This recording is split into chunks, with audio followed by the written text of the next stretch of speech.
I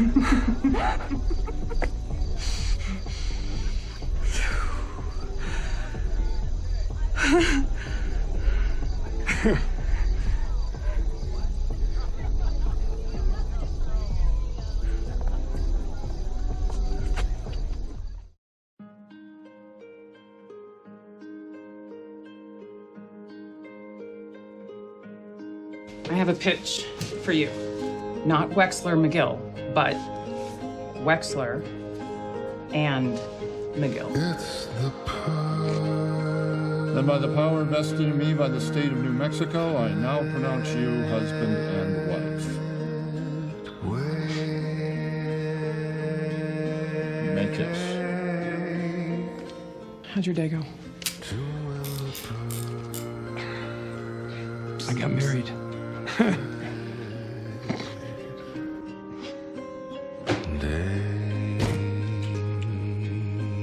Here.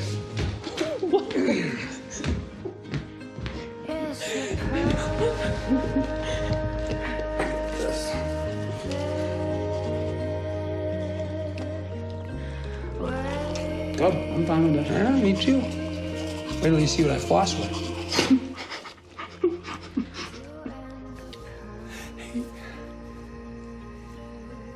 I love you. I love you too.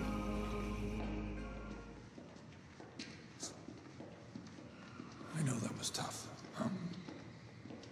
But it's over. I mean, really over. End of an era. It's all fun and games until someone gets hurt. Rich Schweikart said it best. End of an era. Hi, I'm Courtney. You're watching Courtney's Reviews. If you're a first-time viewer, please consider hitting that subscribe button. If you like what I'm doing here, give me a thumbs up. And as always, feel free to share your thoughts in the comments below. I have a lot to say about this one, so join me for my breakdown of Season 6, Episode 9, Fun and Games. The episode opens on a Saul Goodman and Associates sign being hoisted on top of Saul's office. The rope on the left evokes the image of a noose, heralding the death of not only Jimmy and Kim's relationship, but as a harbinger of the death of Jimmy. The episode ends with their breakup and a jarring jump cut to Saul Goodman in bed with a sex worker. While this episode is about their breakup, it is also about coming face to face with who the characters really are and the consequences of their decisions. All of the characters seem to arrive at a new understanding of themselves, and there's evidence of deep introspection. All save one, but more on that later. The cold open shows Jimmy and Kim doing their best Laurence Olivier and Meryl Streep as they go about their day as Mike and his crew clean the apartment. When they get back home, they stop and stare at the spot where, just hours earlier, Howard's body lay. The evidence may be excluded from the scene, but unlike their new refrigerator, they themselves are not stainless. We then see a short scene of Mike burning the Polaroids he took of the apartment before they cleaned it. A motion to exclude evidence. And like in Something Unforgivable, after Lalo shows up unexpectedly, Jimmy and Kim go to stay at a hotel. Only this time, they don't go to one anywhere near half as nice. In fact, this room resembles the one Walt met Jack and his crew in Breaking Bad, and it even features the same painting that Walt remarked on. Kim lays on her side, facing away from Jimmy. One day we'll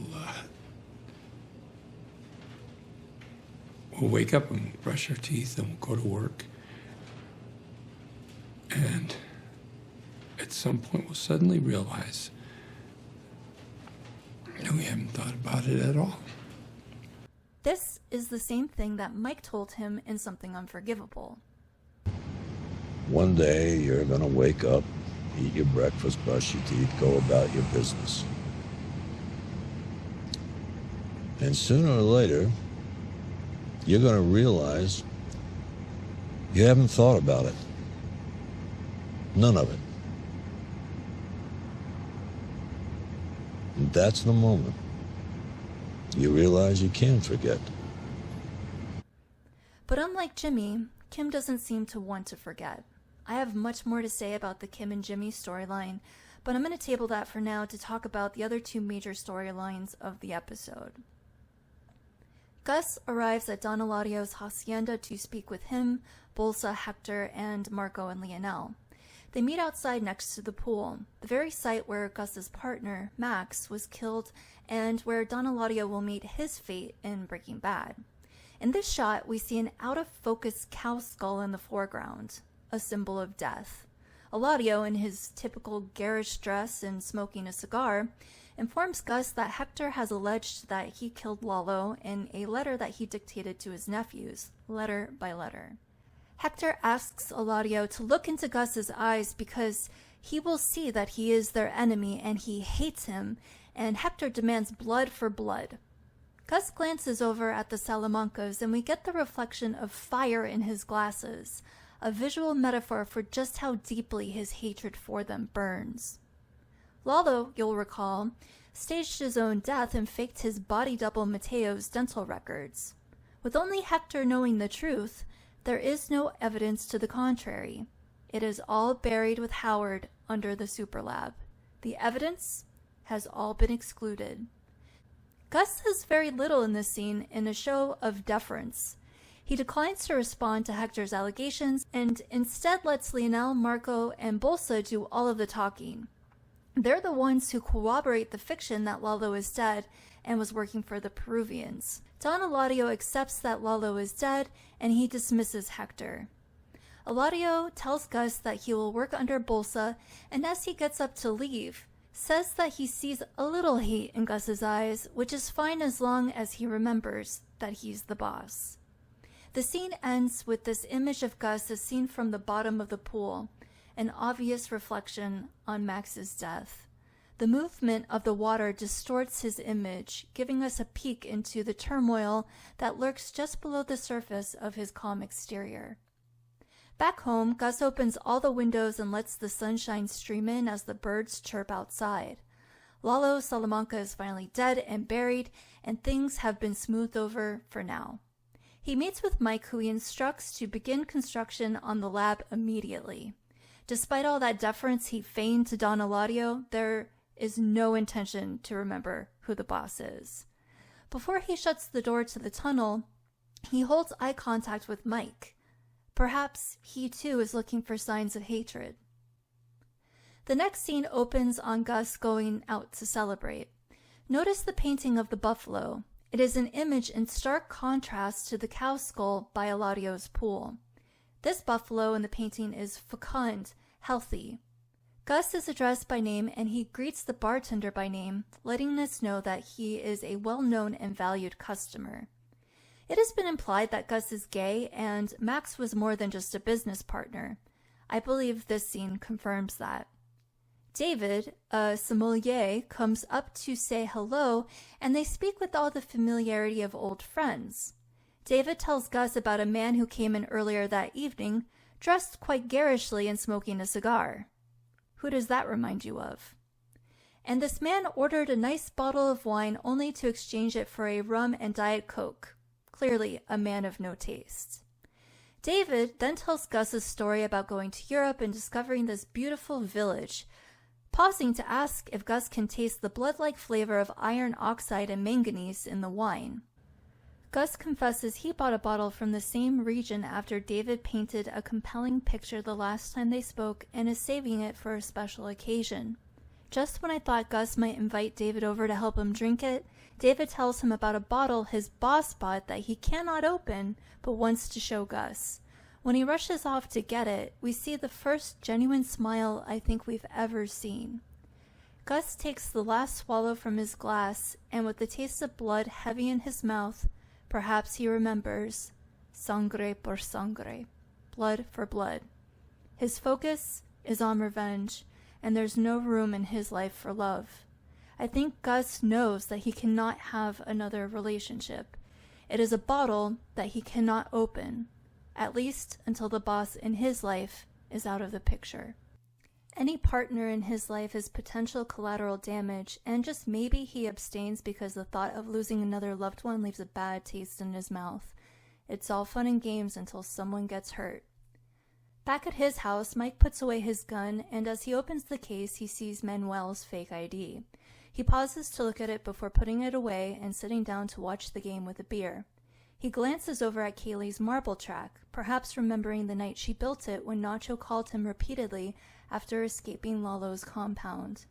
He goes back into the closet and takes out Manuel's ID. He then drives over to A to Z Upholstery to speak to Nacho's father face to face. As a father who lost a son, Mike projects his own feelings about Maddie's death onto Manuel, which compels him to tell him that Nacho won't be found. Again, an exclusion of evidence. He shares that it was over fast. Nacho didn't suffer. Manuel asks if he was there, and Mike confirms.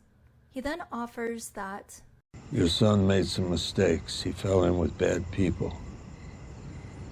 But he was never like them. Not really. He had a good heart.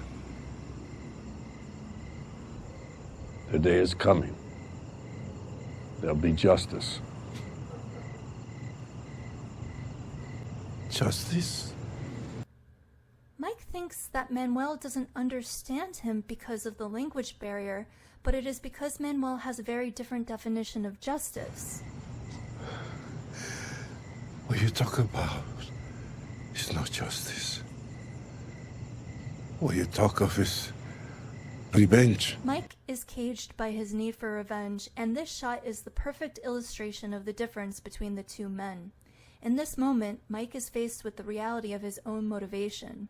He is not driven by a need for justice. He is driven by a need for revenge, and he can no longer delude himself.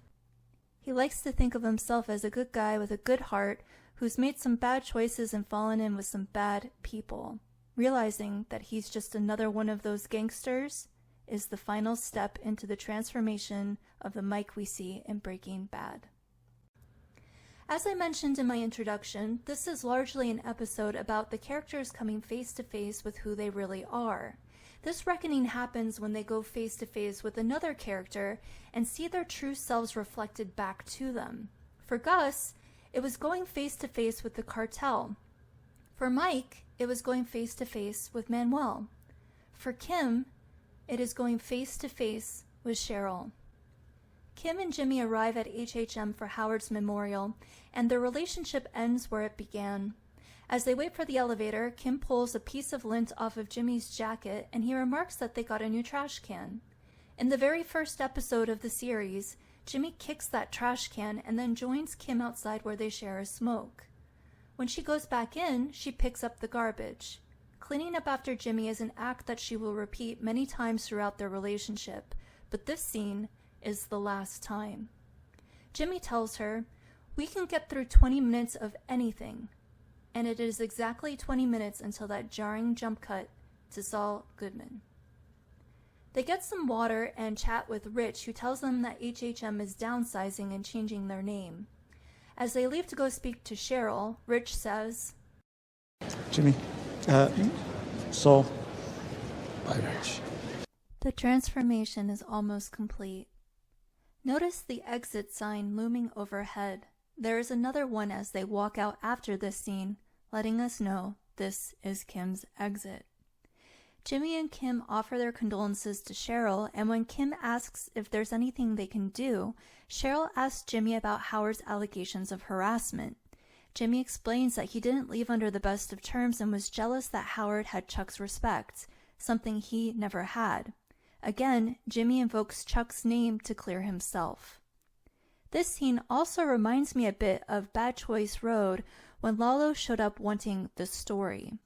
The stakes are just as high. Cheryl asks about what happened at the apartment and what they told the police, and Jimmy tells her that Howard was not himself.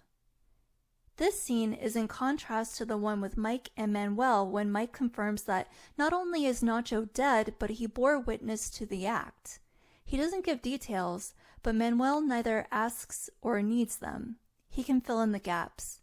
Here, Cheryl wants the details, and they give a false account of what happened. When Cheryl raises doubt about the story that Howard was on drugs, Kim interjects, just like she did with Lalo. I'm not oblivious. I know people are saying he was on drugs. Is that what you're trying to tell me? He just didn't seem like himself. Are you hearing all of this? Because none of it makes sense to me. Cheryl, maybe we should just... I don't care what people are saying. I don't care what the police think. Howard was not on drugs. That simply is not true. There's something more to this. I don't know if it's my place, but I... Please, just spit it out. Kim is actually telling the truth here. She is clearly feeling out of place.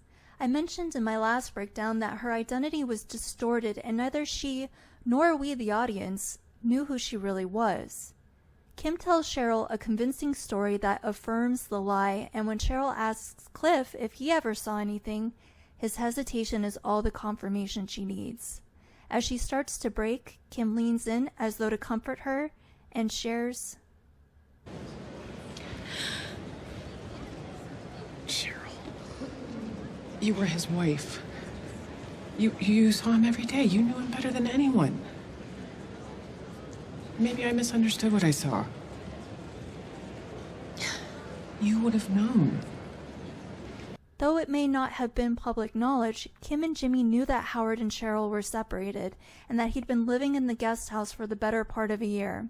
Kim knew saying this to Cheryl would be enough to convince her that maybe she was oblivious to what was really going on. It reminds me of the scene with Jimmy and Howard after Chuck's death, when Howard expresses that perhaps he drove Chuck to suicide by asking him to resign, and Jimmy callously tells him that's his cross to bear. Back in the parking lot, notice the exit sign. Jimmy says it's over, really over, let the healing begin, without the slightest appreciation of the irony. They just destroyed Cheryl. Kim stops and faces him, and even their cars are face to face in this scene. Under the harsh light of reality, Kim looks at him knowing that it is over, and she kisses him one last time. I mentioned in my last breakdown that I thought Kim might struggle with the fact that there are no consequences for what has happened to Howard. Mike and crew have cleaned up the evidence and staged Howard's death to look like a suicide, building on the narrative that Jimmy and Kim created when trying to discredit him. Just like how her mom saved her from the consequences when she was a kid, she has been spared yet again. Or has she? This next scene opens on Kim nervously tapping her pen while sitting next to her client in court. When the judge arrives, Kim asks if he received her new motion to withdraw from the case. They were originally supposed to be meeting to address her motion to exclude evidence. In her personal life, all of the evidence of her and Jimmy's scheme against Howard has been excluded. Kim is clearly wrestling with guilt and feels she is no longer fit to serve as an attorney. When the judge presses her, she explains that she gave notice to the bar 2 hours prior. But it's impossible for me to continue with this hearing. And why is that, Ms. Wexler? Because I'm no longer an attorney. Kim has made a few seemingly rash decisions, from quitting Schweikart and Coakley to proposing to Jimmy. We know from her history she is stubborn and steadfast in her convictions. When she makes up her mind, there is no swaying her. She stands on the balcony smoking her cigarette down to the butt as Jimmy comes whipping into the parking lot. He knows she's quit, but he has no idea what is coming. He hasn't seen Breaking Bad like the rest of us have. I joke, but even knowing that this was an eventuality, this scene was a gut punch. He comes in and immediately starts telling her she shouldn't do this. It is a scene reminiscent of Bad Choice Road when she told him she quit Schweikart and Coakley. He argues that her clients need her. That poor guy, Mr. Yarborough? What about the kid in foster care? Huh? You give them everything you've got. Who are they going to find who's half as good as you? No one! They need you! It's already done. Oh. He might as well be talking about himself. Where will he ever find anyone as good as her? He tells her what's done can be undone, but clearly he has never read Macbeth. If you've been following me for a while, you know I've already made this comparison between the Macbeths and Jimmy and Kim. In Act 5, Scene 1, Lady Macbeth says, "What's done cannot be undone." Both she and Macbeth are tormented by guilt, a guilt that prevents them from fully enjoying the power that they craved. Similarly, Kim and Jimmy are denied any further pleasure from pulling off their scam on Howard. What's done cannot be undone. Their role in destroying Howard Hamlin is a stain that cannot be washed away. Kim explains to him that they're bad for each other and bad for everyone around them. Jimmy begs and pleads with her, and after they share their first and last on-screen I love you, Jimmy tries to rationalize that this is all Lalo's fault. She confesses that she knew that Lalo was alive and kept this from him because she knew what would happen. You'd want us to run and hide until you were sure I was safe. You would pull the plug on the scam and then...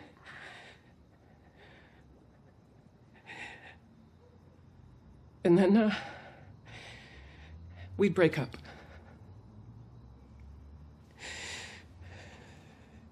And I didn't want that.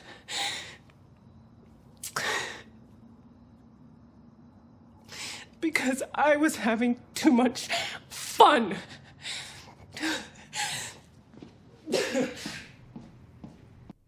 The fun and games are over. The camera stays on the back of Jimmy's head as she walks to the other room to resume her packing. We are not shown his expression, and then we get this jarring jump cut to his life as Saul Goodman.